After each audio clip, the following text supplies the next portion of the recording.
Welcome back to War Thunder and welcome to a tank review of a magnificent light tank, the Soviet Object 906, which is a currently rank 5 vehicle with a battle rating of 7.0, and it's the end of the line tank of the special line for the Soviets. It follows the ASU-85, brings a lot of the advantages from the ASU-85 with ditching a lot of the drawbacks. I will compare this vehicle to its major opponents on the battlefield. We'll give you a full rundown on the statistics and everything that you need to know, followed up with a nice ace tanker gameplay. The Object 906 combines a lot of really unique characteristics. First of all, it's an amphibious tank, and a lot of the things about the guns are very nice indeed. First of all, we have a stabilizer, then we have the very nice combination of a wonderful APHE shell, also backed up with the option of getting a HEAT-FS shell with a quick rate of fire, high muzzle velocity and a decent amount of ammunition for it. Furthermore, the tank is mobile and maneuverable as well, because we not just have a very nice top speed, but also we have a neutral steering and a very fast reverse speed. Also, this vehicle has no hull break despite having very thin armor. And all that combined makes for a very effective vehicle that can go into situations that a lot of other kind of light tanks would shy away from. So let's get right into it. So let's have a look at the armor first, and we can see that we have alloy ABT 101 kind of armor here. It's thickest with 30mm on the rather huge lower plate. The upper plate is just 20mm thick, with the driver's hatch being rather flat versus the other part being sloped at nearly 80 degrees. But don't think that this will bounce anything. It gets overmatched by a lot of shells, and even AAA will chew through there every single time, but at least it's 50 caliber safe. The same cannot really be said about the turret. It still is 15mm thick. In the turret front we do not really have a lot of overlays, but it is angled in a way that 50 cals might just not go through, except at point blank range. The side of the vehicle is here on this upper part 30mm and 25 behind the tracks. The rear of the vehicle is 12 and 20mm, the roof is 12 and 8mm. Then also the rear part of the turret is just 8mm thick, which is not a lot because here is an ammo rack, and those are 15 shells, and even 50 cals from the side can hit them, but it takes a while up until they blow up and get hit by 50 caliber machine guns. And you can remove those 15 shells from the 40, but you know, you have a rather high rate of fire.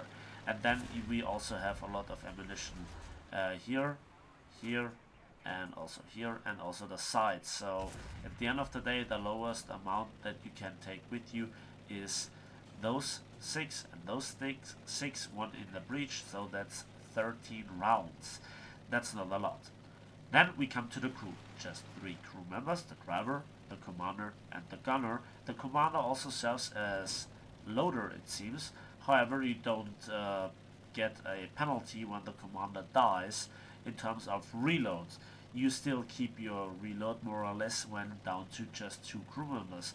The vehicle is rather big, the armor is so thin that a lot of APHE rounds will not get triggered, and so you can survive a surprising amount of shots. But Hash will absolutely kill this vehicle. We also have fuel tanks here in the front, here in the back. The engine and the transmission are located also in the back. So if you are up against a AAA, it is funnily enough that it is harder to kill you from the rear than from the front. So keep that in mind.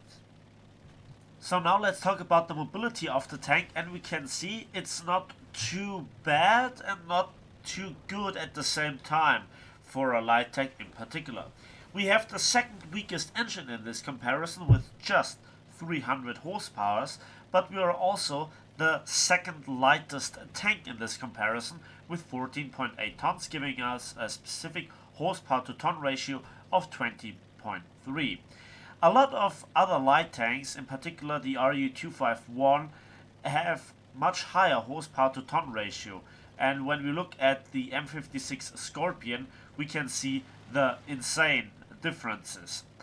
The top speed, however, is the second highest with 75 km an hour, but like with the RU-251, which is 5 km an hour faster, you have to really struggle or to fight to get to a decent top speed. That seems to be the ground resistance stats of the rather narrow tracks. Try to always stay on hard terrain or at least medium terrain. Try to avoid any kind of muddy terrain. The reverse speed is awesome. It goes as fast backwards as it goes forwards, like the RE251, and that are the amazing 75 km an hour. Surprisingly enough, this vehicle is one of the very few Russian vehicles in particular that has neutral steering, which makes this tank so good in close quarters compared to other Russian vehicles when we talk about the maneuverability. And I guess this is one of the reasons why so many people underestimate this tank. Mobility wise, it is what it needs to be to go into positions where it can put effective flanking fire into the enemy. Talking about flanking fire, we have on the Object Nano 6 the fantastic long 85 D58 cannon with a shell complement of 40 rounds.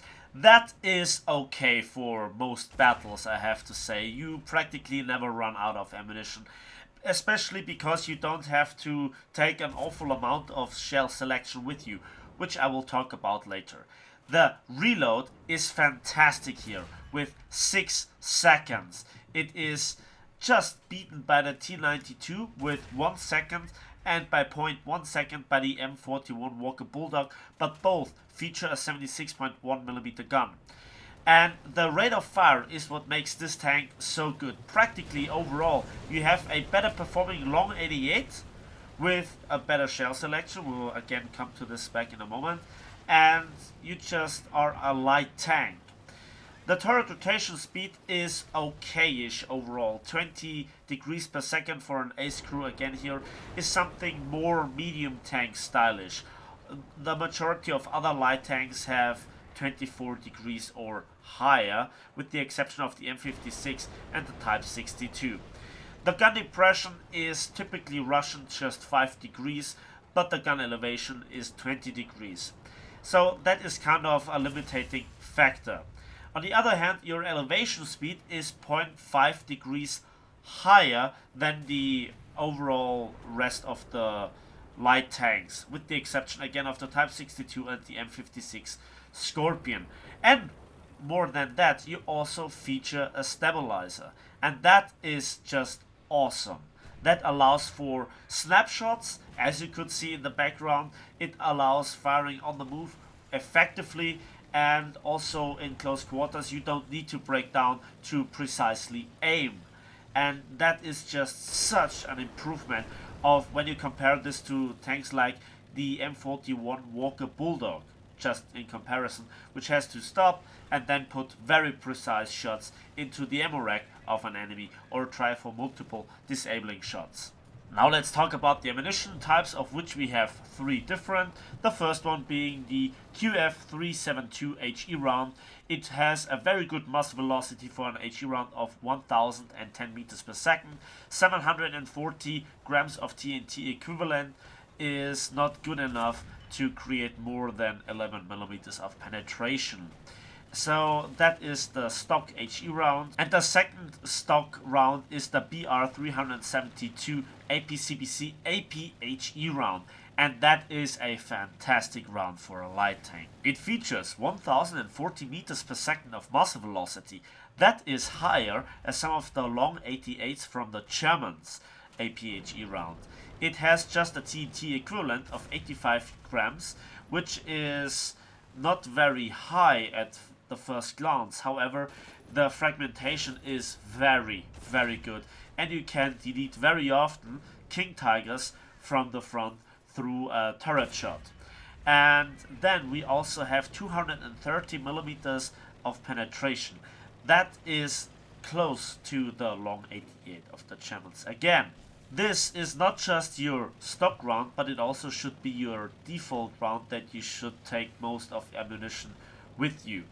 Now, I guess the best kind of argument is that this shell works because you don't have to fight Russian vehicles. You can penetrate everything that you potentially can face, and that makes this shell so strong. Particularly when we compare it to the Sabot round from the Walker Bulldog, for example, it is always highly frustrating to pump in multiple shots into the enemy and the single return shot kills you.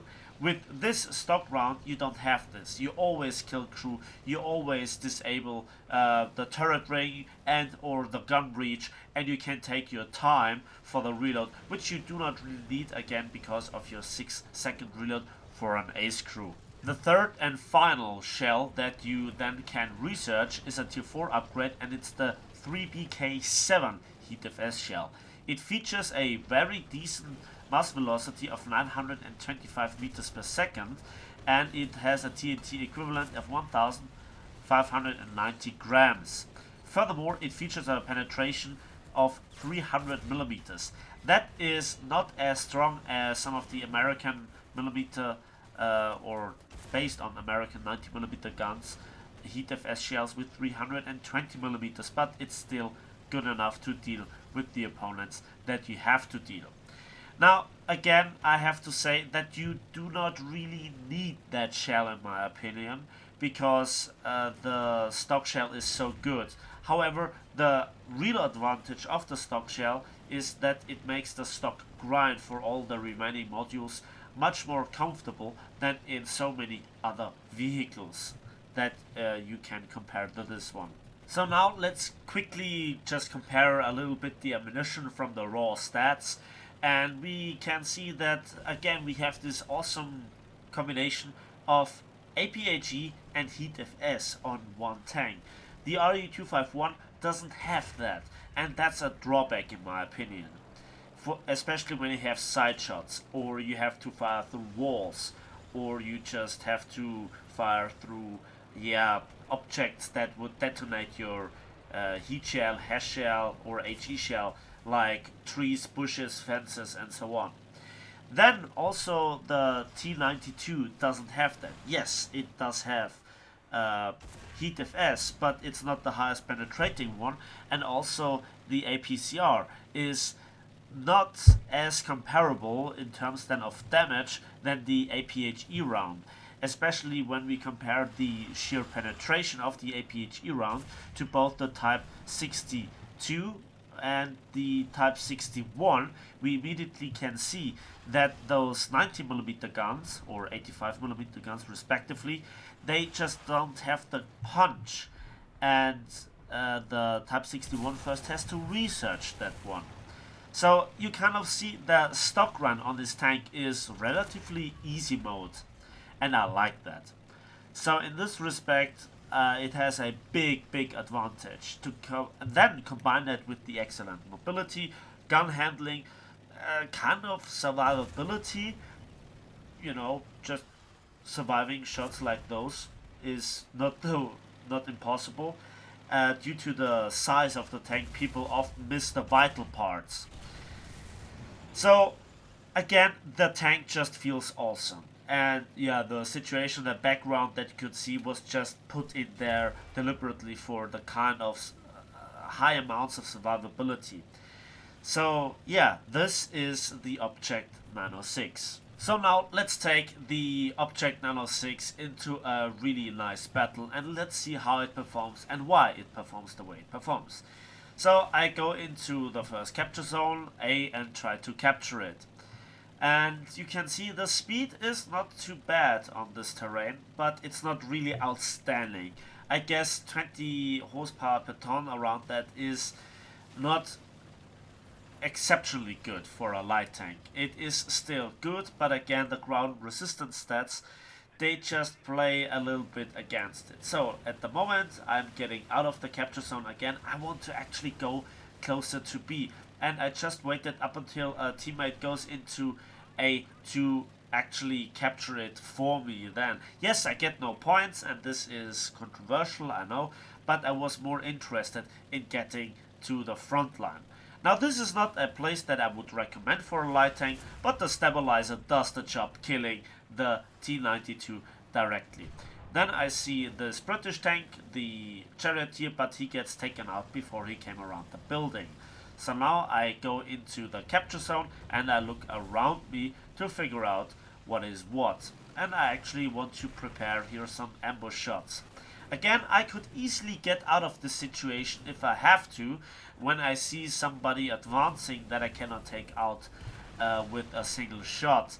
But I want to capture B, and I capture it. So now I reverse out of the situation or the capture zone and try to make my way somewhere else. But I get shot from the front. It's a AAA, it's a British AAA, and he just doesn't hit me hard enough, and I take him out with a single shot. So this Crusader AA Mark II could have easily killed me if he would have aimed with the armor piercing belt for my turret. And then this tank comes around, I third person aim for the Stridsvagn 81. And just like that, I have a nice collection of kills. Now I have to repair, and then I hope that nobody actually shoots me before I can get into the next position.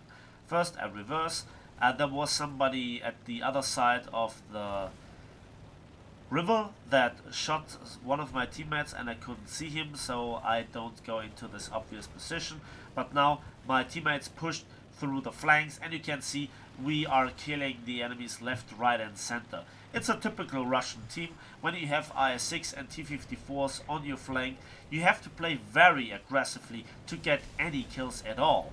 But you just have to get into the right positions. So that is kind of a drawback. You very often do not have the time to rack up many kills. Very often I'm just left with 3 to 4 kills because there is just nothing left to kill. But in this battle the stars arranged a little bit better for me, and yeah, I go around this corner, nothing there, so I use the neutral steering to get into better position, and I want to ambush the people that want to get to the front line right around this left corner. And I'm waiting. And I'm just being very patient. I saw the British tank right there. For a split second, I saw the front section of the tank. Then I see this IS-2. I see another AAA that I didn't see previously, and I kill him once again.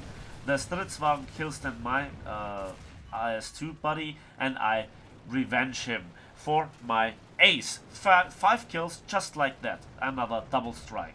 So this is the awesomeness of APHE, and I still stand by this. I think APHE is the most rewarding shell type, period. Well, it's a kind of an exception if you fight Russians, because then you have problems at especially rank 5 to reliably penetrate them with APHE rounds, despite having the necessary penetration on paper. So I finished off the Doomstick cannon, or the Doom device, whatever you want to call the FE 4005, and then I wanted to reverse. Yes, I could go into the river using again the amphibious aspect of this vehicle, but I don't have to. So, and then there was this lamppost that I had to shoot over to actually being able to maneuver.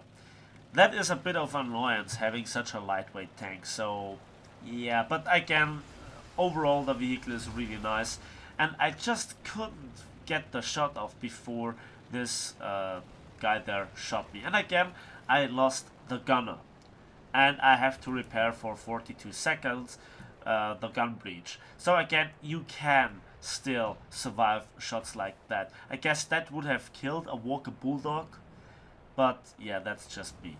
A little bit of matching editing later, and we are repaired and ready to go. So I just saw that my teammates killed that guys, and I just want to shoot the remaining enemies. Now there is nothing left to go. You can see the left flank is held by my team, the right flank, there are many teammates right there. And yeah, this is actually a strange situation. This is a lower tier heavy tank with rather flat armor, but my aim is kind of potato, and I hit repeatedly the only places where I potentially cannot penetrate it. But I correct my aim, and eventually I kill him. So that's my 7th kill, and you can see I still have enough ammunition, and I didn't take heat shells with me too much, just 10 versus 30 APHE rounds, and I never feel that I have to use the heat rounds at all. I mean, yes, you could replace it for a heat shell, for a HE round if you have to face any kind of lightly armored AAA, but most of the really lightly armored AAA are Russian tanks in the first place, so there's that. You could easily punch through the turret of the mouse, excuse me, with the stock round and deal massive damage. Again, you could see it in the previous kind of footage that I killed multiple King Tigers with a single shot through the turret. The survivability of the King Tiger is nowhere near close to that what it once was.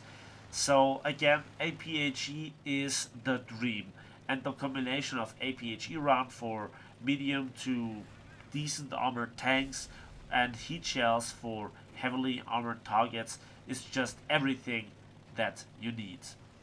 The last enemies were in aircraft, so there was not much that I could do. The single machine gun just doesn't cut it, literally, and this is the end of the match. So let's have a quick look at the post-battle results. So after some really helpful backups for my 7 kills and a few critical hits and 1 captured base, I got 74,000 silver lines and 3,792 research points, and I also got the survivor awards, so that's quite nice. And I was second in team with 1,928 score points. So that was the Object Nano 6 for you, a tank that I really like. It makes for any kind of 7.0 and plus lineup.